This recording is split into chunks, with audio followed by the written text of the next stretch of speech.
जय गुरु स्टूडेंट। मैं doctor Amrita Datta, assistant professor, department of history. आज के इस वीडियो में धार्मिक और सामाजिक सुधार आंदोलन का भाग 3 देखेंगे, पार्ट 3 है।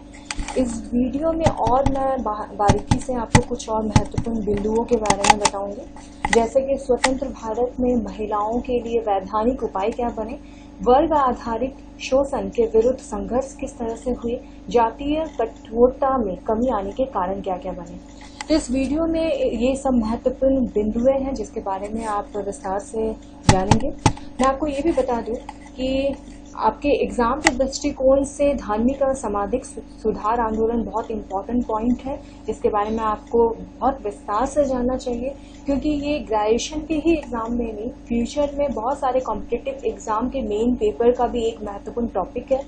तो आप लोगों को ये जानना चाहिए कि धार्मिक एवं सामाजिक सुधार आंदोलन जो 19वीं शताब्दी में हुआ, इसके तहत क्या मूल बातें थे, महत्वपूर्ण बिंदुएं क्या थे और सुधार किस तरह से महिलाओं के रूप में आई। अब हम लोग ये जानते हैं कि भारत जो था, स्वतंत्र भारत में महिलाओं के लिए वैधानिक उपाय क्या बने। तो स्वतंत्रता के प्राप्ति के पश्चात निर्मित संविधान में महिलाओं को विधिक समानता के अधिकार दिए गए, जैसे कि उनमें से किसी भी प्रकार के भेदभाव को रोकने के लिए अनुच्छेद 14 एवं 15 में विभिन्न उपबंध किए गए। 1954 के विशेष विवाह अधिनियम द्वारा अंतर जातीय एवं अंतर धर्म विवाह को कानूनी मान्यता दी गई। 1955 के हिंदू मैरिज एक्ट द्वारा एक पत्नी के रहते हुए पुरुष द्वारा दूसरा विवाह करने पर रोक लगा दी गई तथा ऐसा करने पर दंड एवं जुर्माने का भी प्रावधान बनाया गया।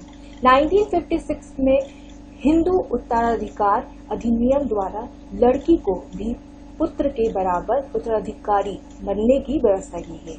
हिंदू गोद एवं व्यय अधिनियम द्वारा लड़की को भी इस संबंध में लड़के के बराबर ही माना गया। 1961 में मातृत्व लाभ अधिनियम बनाया गया, जिसे अप्रैल 1976 में संशोधित करके गर्भावस्था के दौरान कार्यालयों में कार्यरत महिलाओं के लाभार्थ अनेक उपायों की घोषणा की गई। संविधान के नीति निर्देशक सिद्धांत समान कार्य के लिए महिलाओं को पुरुषों के बराबर वेतन दिए जाने की पहल करते रहे।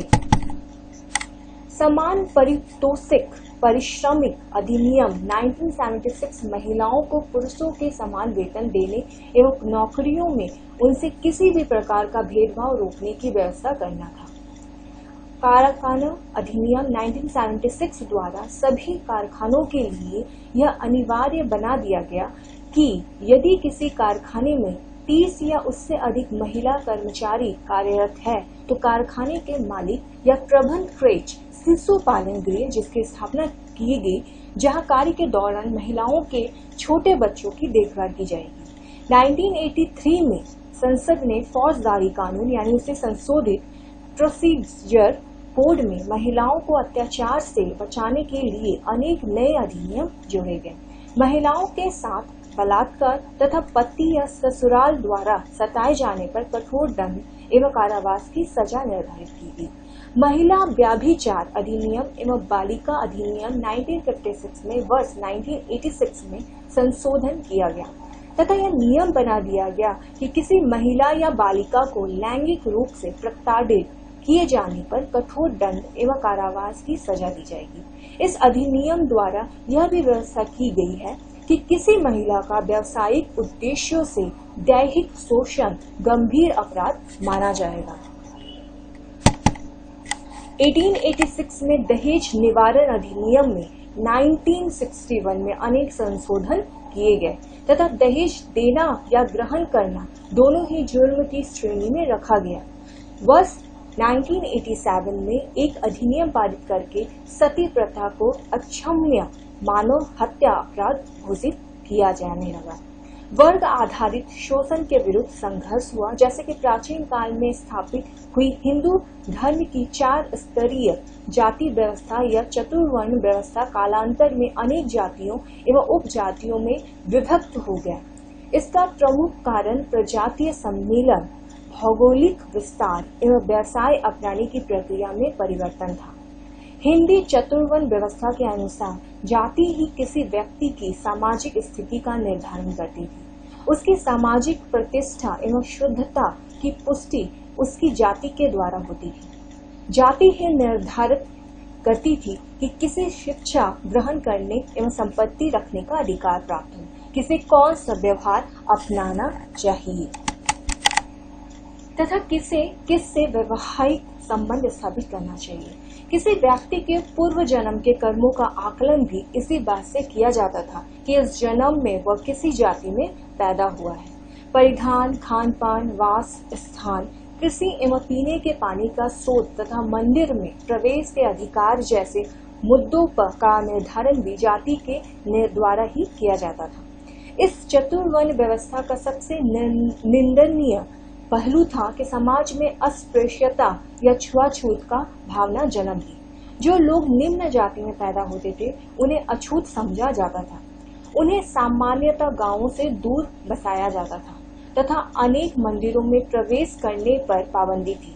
इस वर्ग के लोग अनेक प्रकार के उत्पीड़न एवं भेदभाव के शिकार बने थे। जातीय कठोरता में कमी आने के क्या कारण थे इस समय, तो ये भी हम लोगों को जानना चाहिए कि जब भारत में ब्रिटिश साम्राज्य की स्थापना में जाति या वर्ण व्यवस्था में थोड़ा परिवर्तन आया। अंग्रेजों ने सभी जातियों के लोगों को सेना एवं अन्य प्रशासकीय क्षेत्रों में नियुक्त किया, क्योंकि इसका और एक रीजन था कि अंग्रेजों को सैनिक की जरूरत थी। तो उन्होंने जातियों के भेदभाव को कम भी करना चाहा, क्योंकि उससे सैनिक ज्यादा से ज्यादा भर्ती हो।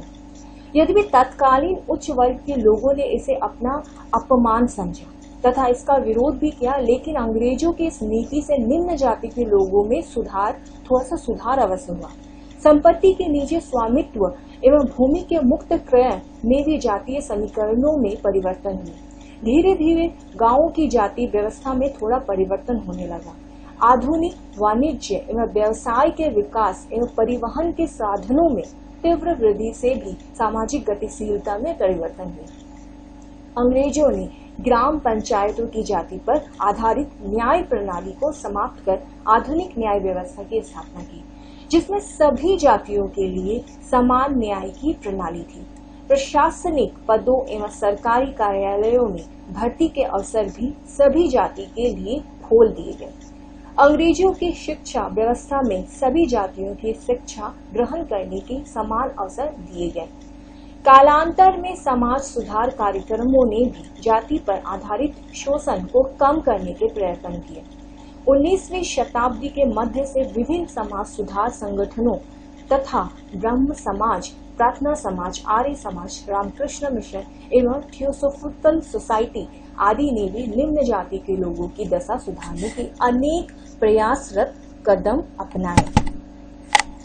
इस संगठनों ने अछूतों एवं निम्न जाति के लोगों के मध्य शिक्षा के प्रचार प्रसार का कार्य किया तथा उन्हें मंदिरों में प्रवेश दिलाने, तालाबों से जल ग्रहण करने एवं सार्वजनिक स्थानों के प्रयोग करने की दिशा में प्रयत्न किए। हालांकि कुछ समाज सुधारकों ने चतुर्वर्ण व्यवस्था का थोड़ा पक्ष लिया, लेकिन उन्होंने भी जाति प्रथा एवं छुआछूत की आलोचना की। इन समाज सुधारकों ने जाति प्रथा की कठोरता की निंदा की तथा जन्म के आधार पर जाति व्यवस्था का निर्धारण को अनुचित बताया। उन्होंने कर्म के सिद्धांत को प्राथमिकता देने की वकालत की। उन्होंने लोगों से अपील की कि वे भूख से मरने की बजाय सक्रिय हो तथा मानव जगत के कल्याण के लिए रचनात्मक कार्यों में सहयोग करें। आर्य समाज ने शूद्रों को उच्च शिक्षा ग्रहण करने, यज्ञोपवीत धारण करने तथा उच्च जाति के लोगों के समान अधिकार प्राप्त करने का समर्थन किया। भारतीय स्वतंत्रता आंदोलन में भी स्वतंत्रता एवं समानता के सिद्धांत को सर्वोपरि मानते हुए जातिगत उच्च नीचे को गलत बताया। राष्ट्रवादी नेताओं ने संगठनों के द्वारा जातीय विशेषाधिकार, समान नागरिक अधिकारों के लिए संघर्ष तथा सभी के स्वतंत्र विकास के सिद्धांत की वकालत की। इस अवधि में प्रदर्शन में जन भागीदारी, जनसभाओं एवं सत्याग्रह आंदोलन जैसे कार्यक्रमों में सक्रियता से भाग लेने के कारण दलितों की स्थिति में कुछ सुधार हुआ। 1935 में विभिन्न राज्यों में कांग्रेसी सरकार बनने के पश्चात उन्होंने दलितों के उत्थान के लिए अनेक कार्य किए।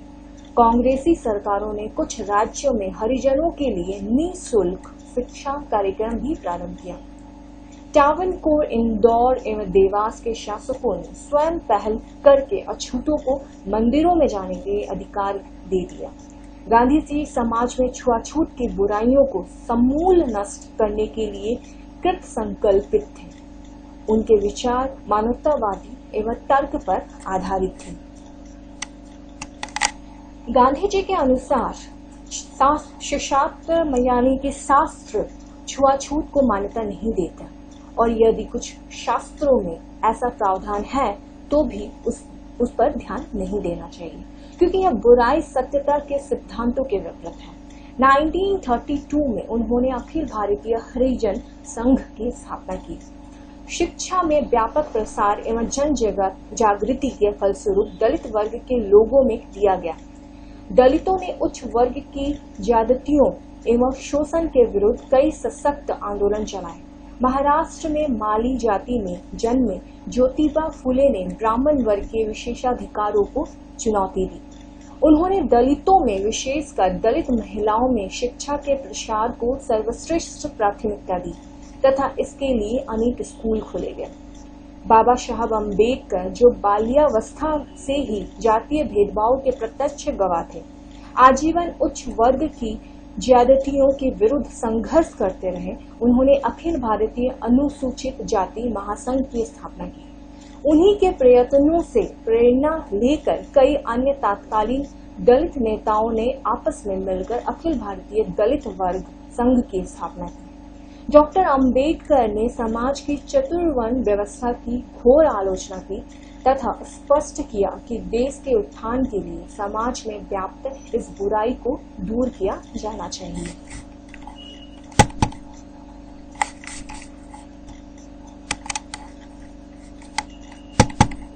साथ ही साथ 1935 के अधिनियम में दलित एवं पिछड़े वर्ग के लोगों के लिए विशेष प्रतिनिधित्व का प्रावधान किया गया। इस वर्ग को एक बड़ी उपलब्धि हासिल हुई। 19वीं शताब्दी के पश्चात कोल्हापुर के महाराजा ने स्वयं ब्राह्मण विरोधी अभियान को प्रोत्साहन दिया।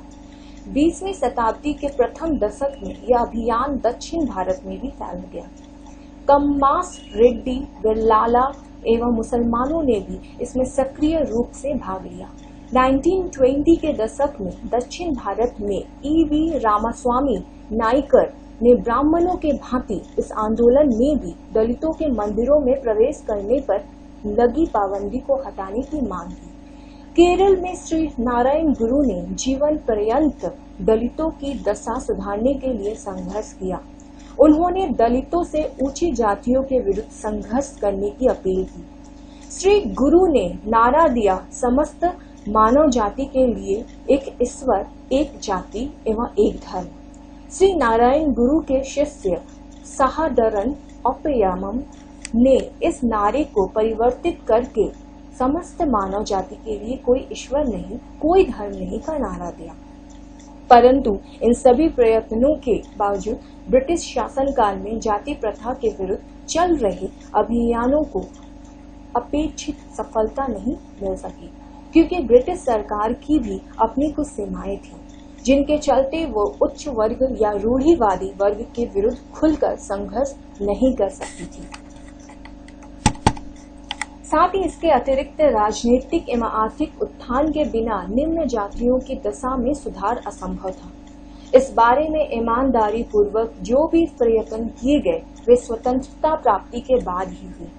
स्वतंत्रता प्राप्ति के पश्चात बने भारतीय संविधान में छुआछूत के बारे साथ ही साथ छुआछूत के उन्मूलन के लिए अनेक प्रावधान किए गए तथा अस्पृश्यता को किसी भी तरह से बढ़ावा देने के प्रयास को अनैतिक एवं गैर कानूनी घोषित किया गया, या ऐसे किसी प्रतिबंध पर भी रोक लगाया गया जिसके तहत किसी भी व्यक्ति का जाति के लिए मंदिरों, तालाबों, घाटों, जलपान गृह, छवि गृह, क्लब इत्यादि में जाना वर्जित हो। संविधान के नीति निर्देशक तत्वों में भी कहा गया कि राज्य अपनी समस्त प्रजा के समुचित उत्थान का प्रयास करेगा। वह सभी नागरिकों को सामाजिक, राजनीतिक एवं आर्थिक विकास के समान अवसर देगा। तथा किसी भी आधार पर उनके उत्पीड़न या भेदभाव का रोक लगाएगा।